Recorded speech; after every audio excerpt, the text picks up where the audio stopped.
Gotta get that out of our system so we don't get copyright striked. Hello! Hello, Cinema Peep. Hello. Okay. I'm sorry, I have to confess, I have a bad habit. I don't know what it is. Unless this hand is moving around, I start grabbing stuff off my desk. And then I don't know if you have this experience, but when I'm editing the podcast, I'm like, what the fuck is in my hand? Because I could hear myself clicking or touching something. And I'm like, oh my God, stop, Caleigh. Oh man, I should give you, or better yet, even just like go to Save on Foods, because they have WWE wrestler like squishy like stress balls, but it looks like the wrestlers. And my dad and I came across them when we were at the grocery store the other day, and he's a big WWE fan. And so there was like the Ultimate Warrior and like Stone Cold Steve Austin and like all these like big famous wrestlers and stuff. And he's like, oh yeah, I want the Ultimate Warrior. So he like reaches his hand like super far into the box and like tries to grab one. And I'm like, you know what? I'll get one too. Why not? So I like do the same thing, grab one. We get home, open it up, it's the exact same person, and it's Roman Reigns. We're like, how did we get the exact same one? Rude. But my dad's like, you know what, it's cool, he used to be an Edmonton Eskimo, it's all good, he's cousins with The Rock, so it's a good one, we'll do it. But yeah, point of the story is it's really fun to squish. I have it in my room on my desk, so it's like fun to like squish if you need something to keep your hands busy. But yes, nice. We bought my cousin a stress ball. Which is stress ball? Yes. It's like a little purple jelly guy, and against like a stress ball. But okay. It's called a stress ball, and it's supposed to be for like school. And like, oh man, I wish I took a picture, but like all the captions on it were talking about like crippling school debt and like crippling everything. Like, you know, we just need a squeeze Paul. It was so weird. Oh my god. Because he was going off to his first year in college, so we were like, here, Aww. have a stress Paul. A stress Paul. I just happened to find it at my local chapters, so I was like, perfect. Nice. Man, why did we? That's a good idea. We should have had some of those in school. Right? Although I've always kind of wanted to invest in, but I haven't yet, the little boxes. Oh yeah. It's like what do you call it? Like nervous habit kind of things or whatever. Yeah, I like it because there's like different options. There's like a clicky, like they do other things. Like I know that's why like fidget spinners, I was like, I think their first purpose was as like a little distraction thing with your hands, and then they just blew up like nobody's business. I mean, they're kind of cool, but I get bored very easily from them because I'm like, this is all you do? Okay. I try to do the tricks and I fail and I just go, well, that's it, I'm done. Whereas I like the box because it seems to have other little things I can touch, so yeah I'll have to look into the fidget spinner, that's what it was called. Yeah. You forgot fidget spinners. I was like, it's something to do with nervous habits and I can't remember what it's called, but yes, fidget spinner. I think I've seen they're called fidget boxes or something, but yeah, it's something I want to look into in the future. But yeah, basically this is my apology to you, Kendra, for every time you're editing audio and you're like, what the fuck is going on? It's probably because of my hands is doing something. Honestly, I've never noticed. Okay, good. Maybe it's just me then. I just hear it and I'm like, oh my god, why, Caleigh? Why are you doing this? Please stop. The only thing I've ever noticed was just the last episode, and I apologize for everybody out there who's already listened to it and could hear just like background noise on my end because I had my window open and somebody decided it was a good time to mow their lawn, and so all you can hear is like in the background. And I tried my best to like, you know, mask it as best I could, but like you can definitely tell the difference between my audio and your audio. You're like, this is suspicious. Well, maybe one day we'll have better mics and a whole recording studio or something, or just record in our closets so then no one will disturb us. Yep, apparently. Right? All right, so I want to rant today. I know no one's going to give a shit about this topic, but I am very passionate about it. All right. I love Scooby-Doo. I don't know if I've ever mentioned that, but I love the show. But in 2018, they made a dumpster fire film called Daphne and Velma. First of all, who thought we needed a movie just about them? I'm not being mean here, but like ever since like the early 70s, 60s, like they're never the ones you pair together. Yeah. If that makes sense. It's always like Daphne and Fred or Scoob and Shaggy, or sometimes Shaggy and Velma, but never Daphne and Velma. Yeah, they don't have that much of chemistry. Right? Although, I have been enjoying, though, I was reading, while I was on vacation, the Scooby-Doo Apocalypse graphic novel, and their dynamic in that is fantastic. I love it a lot. but this film was not that, so I knew there was nothing good to look forward to. Yeah. But it finally showed up on Netflix, so me and my friend were like, you know what? Let's give it a chance, I guess. Mm-hmm. Holy balls, was that an awful mistake. So I think the first sign, maybe not the most definite sign, is the movie is only an hour and 15 minutes. To me, that's such a weird length. Either dedicate yourself to an hour and a half or an hour. Don't be doing this 15-minute bullshit. But yeah, so literally my friend turned on the film, and I don't know, but I feel like the standard for films is it starts off black. Sometimes you'll start maybe hearing the music build up while they have to list all the, produced by so-and-so at whatever company, DreamWorks, Disney, whatever. Yep. But sometimes there's a build of music and you're like, oh yeah, I'm ready. Let's get into this. And then they flash a shot of something, maybe a establishing shot, a landscape, whatever. But gives you time to absorb as the audience to try to take in, okay, where are we? You start asking questions. No, Daphne and Velma were like, why should we adhere to basic storytelling? And literally, we started the film and it just was right in there. There was nothing. It just went right into this strange montage of robots. And then this girl gets possessed and then she goes into a locker and then it was like Daphne and Velma, and then there's some nauseating shots of going down the hall, and it's all like weird. I think the idea, is that it was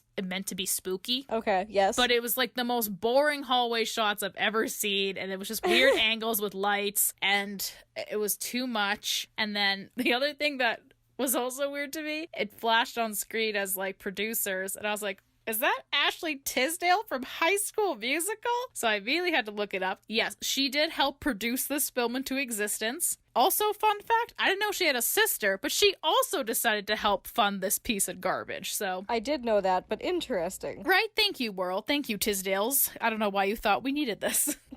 And then it immediately goes into Daphne and her computer, and she's chatting about something. It makes no sense, and then Velma's there. They're talking over FaceTime, like we do. And then they start talking, and then they're just like, yeah, I'm going to your school. And she's like, oh, no. She goes, oh, but you're my best friend. And then my friend pauses, and we're like 4 minutes in, not even, and she goes, what the fuck just happened?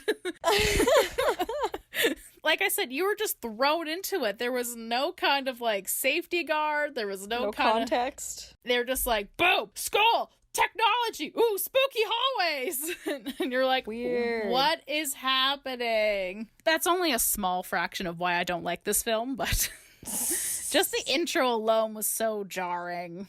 Oh my gosh. And then there's this really weird subplot with Daphne's dad that makes zero sense, where apparently he stalks her all the time at school, and basically they explain it as like she has good luck or something, but it always just happens at the test she's doing. She's like, oh yeah, I already know this because of blah blah blah. Oh, because their family travels, so there was a test on like Japan or something. She goes, oh yeah, I lived there for a little while, so like I know this. But it turns out her dad, I guess, was swapping the tests somehow so that she would know this. He would like disguise himself at the cafeteria so she'd get the best food that's not even on the menu. What? And he just follows her all day. It made no sense. I was like, why? Oh my god. Like, the logistics of it did not make sense. I was like, yeah. So my friend's like, is he paying the teachers? And I was like, listen, I'm not even like there yet, because there's like a beginning scene where she's walking down the stairs in her home and she goes,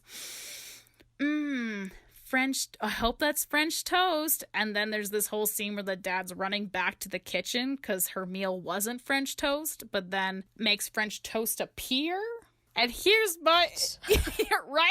Here's my issue. I'm just like trying to picture this as you're explaining it to me, and it makes no sense. Correct. Because you're like, why would she think she's smelling French toast if they did not make French toast for her breakfast? See, that's where I'm stuck on. So like my friend was already like, what, how's the schools? I'm like, I'm not even there yet, man. I'm still trying to figure out the first scene. I mean, like, I guess maybe she spelled cinnamon, but again, that means you still had to make it. So she had to spell it, and it doesn't make any sense. Oh my gosh. Oh, it's just, the movie in general was so hurtful. They also did the most laziest, and I mean fucking laziest interpretation of if you guys ever watched the Scooby-Doo cartoon, they always have like the classic chase scene where they're running through doors and stuff. Yep. But like they did their version, it was so lazily made. Really? They basically just ran across the screen.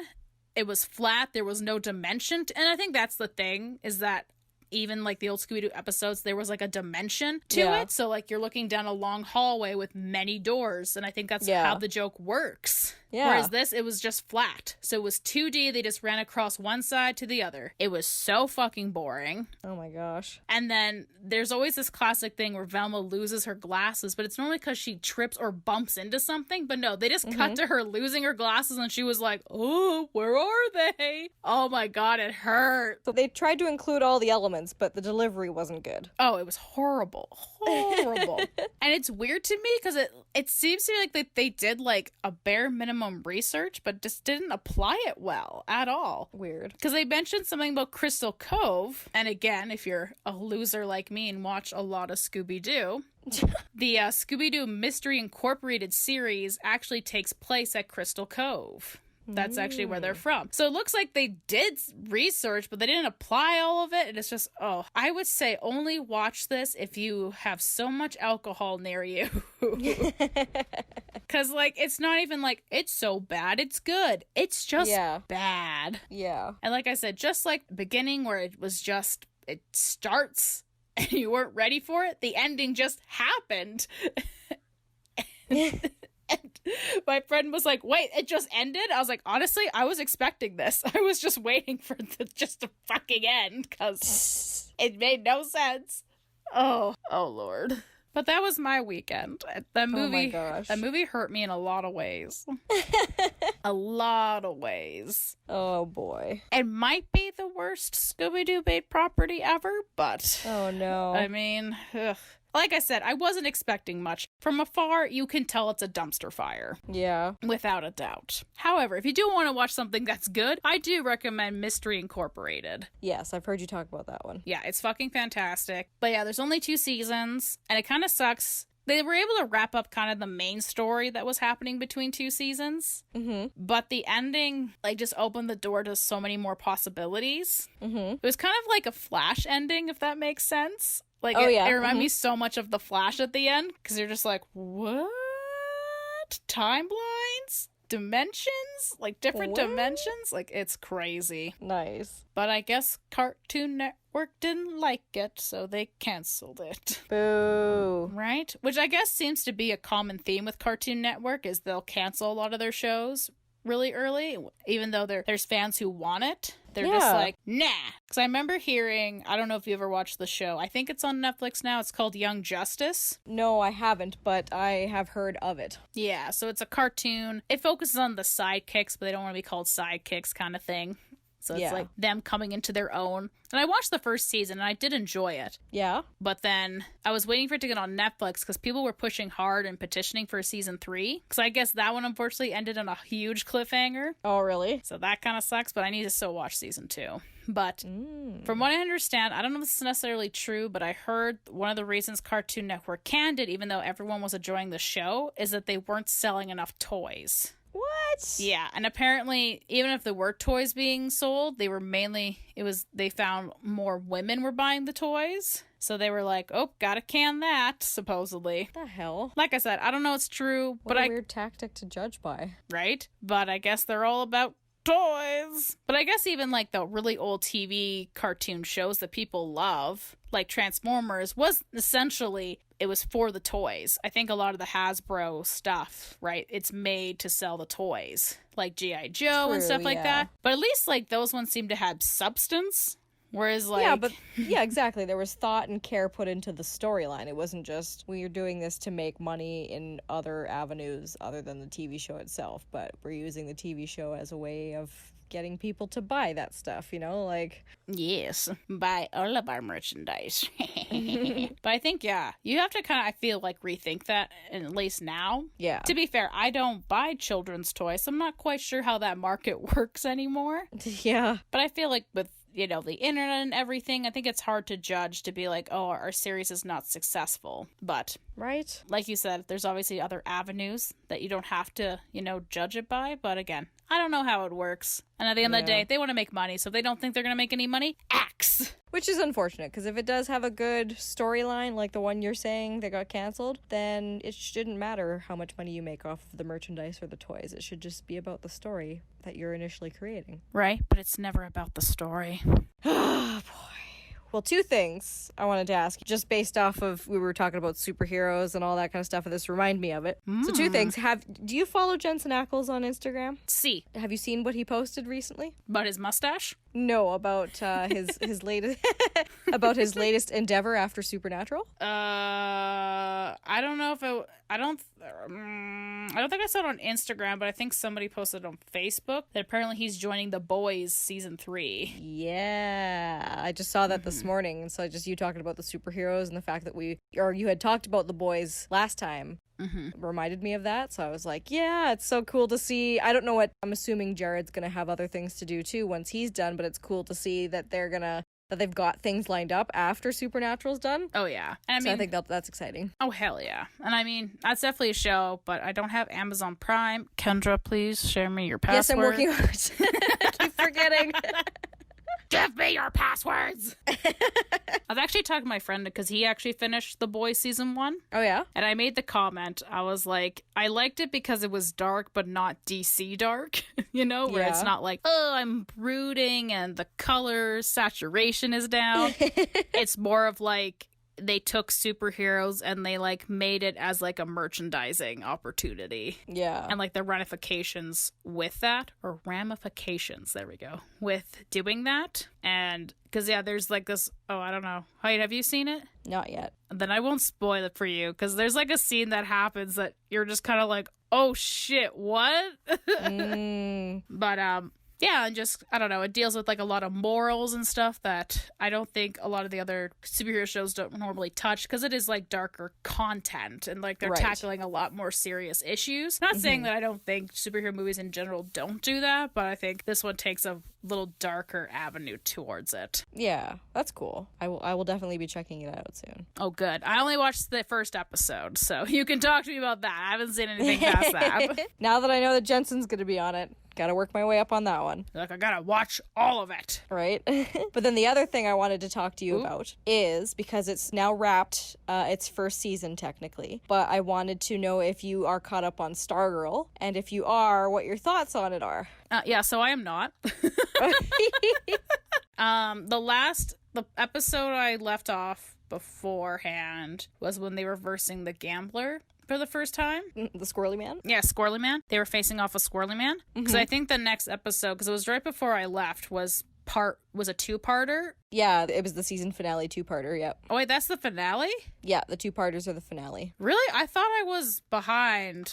Was there not? Because I thought there was what's it called? Shiva or whatever, two-parter? I didn't think that was the end, was it? No, I have to No, it's either just called Stripe or Stars and Stripes Part 1. Stars and Stripes Part 2. Yeah, no. I'm not even there. Oh, okay. I'm at the other two-parter they had. There was another two-parter? Yeah. Yeah, Shiva Part 1 and Shiva Part 2. And okay. I can't remember if both are, but I know one of them is directed by Back to the Future star. Oh yes. God, I am so far behind. By what's her name?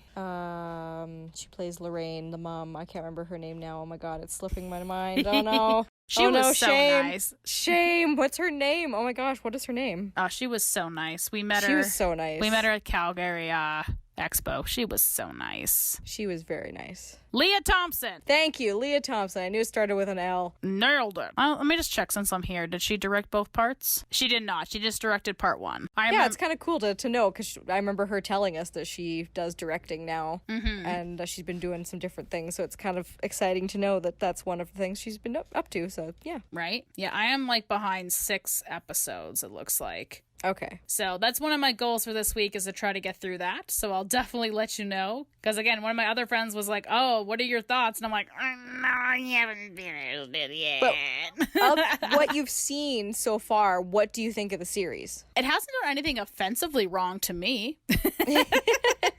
So like, I have hope for it. Me too. And this is the editor in me coming out.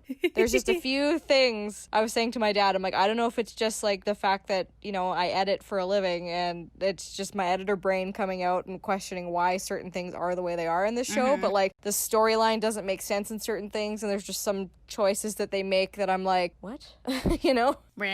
So you'll have to get caught up to understand that. Oh, hell yeah. But yeah. But yeah, so far I have hope for it, but yeah, I still have to obviously watch still half a fucking season. Although I kept seeing these posts around Facebook where they were like, Stargirl had a connection to Endgame. And I was like, wasn't that Marvel? How is there? I was like, what? So I don't know. I think maybe it was like a try to pull at your leg, maybe kind of article or something. Probably, yeah. Clickbaity or something. Right. And I mean, I wasn't caught up, so I wasn't about to click it in case they spoiled anything. So yeah. I must say though, like, out of all of the costumes, Our Man's, I can't take him seriously when he wears that costume. I know it's meant to be like, it's from the old, like, you know, the original group, so obviously it's from like a different time in history, but still, I'm like, when he wears it, I'm like, oh my god, I can't take him seriously. It's just so goofy looking on him. And then I'm sitting there thinking, like, looking at their costumes, I'm like, you know, Stargirl had the ability to make hers really cool. Mm-hmm. She altered hers. Why can't she do that for the rest of them? Did you not see? She broke all the sewing machines at home ec, so there's no way. I guess. That scene was just so weird to me. I just broke every home ec sewing machine. I'm just gonna leave now. Like, you're not telling me that anyone was like, oh, that's weird. Oh, this happens every week, but I got some new ones. Yeah. I feel like there'd be a lot of questions asked, but what do I know?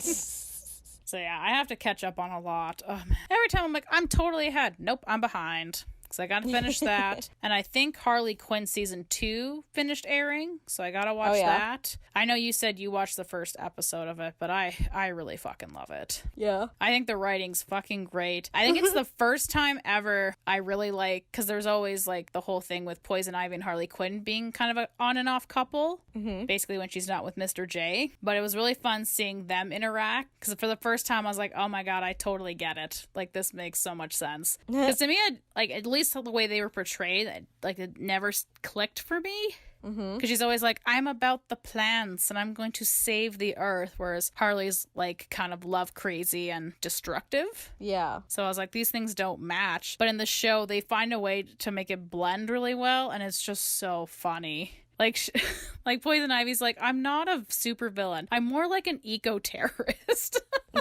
And I don't know. I think it's really well written, and actually got me excited to go see the Birds of Prey movie with Harley Quinn. Nice. Because before I was like, so-so, but then this TV show I think came out December or something before the movie came out in February. And I was like, wow, this is so funny. Yeah, I'm ready for this. Nice. It's the first time I was like, I'm in, because everyone's like, I'm into Harley Quinn and the Joker, and you're like, oh boy, no. Oh, there's so much wrong with that.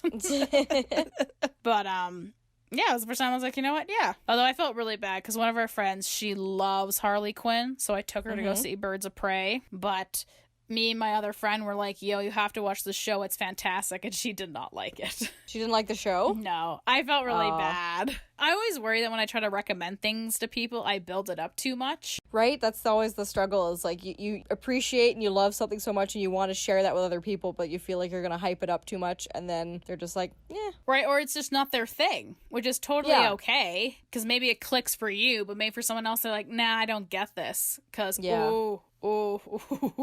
it's made me think of this about people not clicking. So I don't think we've discussed this on the podcast, but I know we've talked about this. Sherlock, fantastic show. I think it's amazing. And one of my mom's friends, I guess, watched it, and they were like, oh, it's the worst thing I've ever seen. It's so poorly made. I was like about to smash my head against the wall. Oh my god. I was like, what are you on? This is such a good show. Yeah. And again, I'm trying not to lead like my blindness for it, but I'm also like, what? I don't understand your critiques. What do you mean? Like, yeah. But again, the situation where they just didn't click for them, they're just like, this isn't my thing. And you have to respect that. If it's like, you know, maybe it is in your mind, the best made show, but if it doesn't click for people, because that's what it is at the end of the day.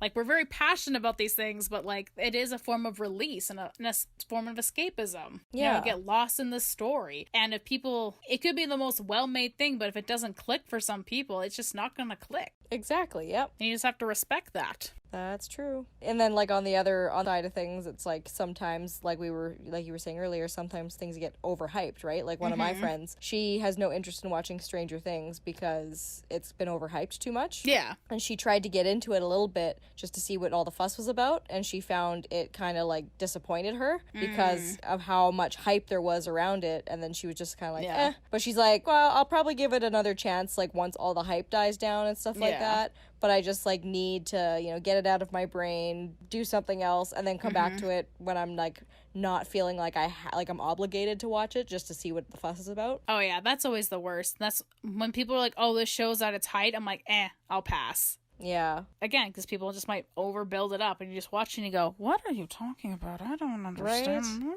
I feel pretty lucky that I didn't like experience that with Stranger Things. I think I just like stumbled upon somebody saying something on Twitter being like, oh, if you were like into the, you know, nostalgic classic 80s movies, you'll love this. And I just saw that and I was like, oh, okay, cool. And then one day just happened to push play on it, and yeah, my mind was blown. I was like, yes, this show is amazing. It was funny because I remember you were like, you should totally watch it, and I was like, I don't know. And you're like, yeah, it's like 80s horror. And I was like, oh, no. No bueno. No bueno. And one of my other friends, like, we have pretty similar movie tastes, so she too was like, yeah, I'm staying away from it. I don't remember how she got into it, but I think maybe she was watching with her family, and she's like, listen, Caleigh, I know you're not about that scary life, but trust me, I think you'd actually enjoy it. It's not as scary as you think it is. Yeah. So I was like, okay, I will try. I actually watched it with my parents because I was like, I ain't watching this by myself. So I spooked them. Nice.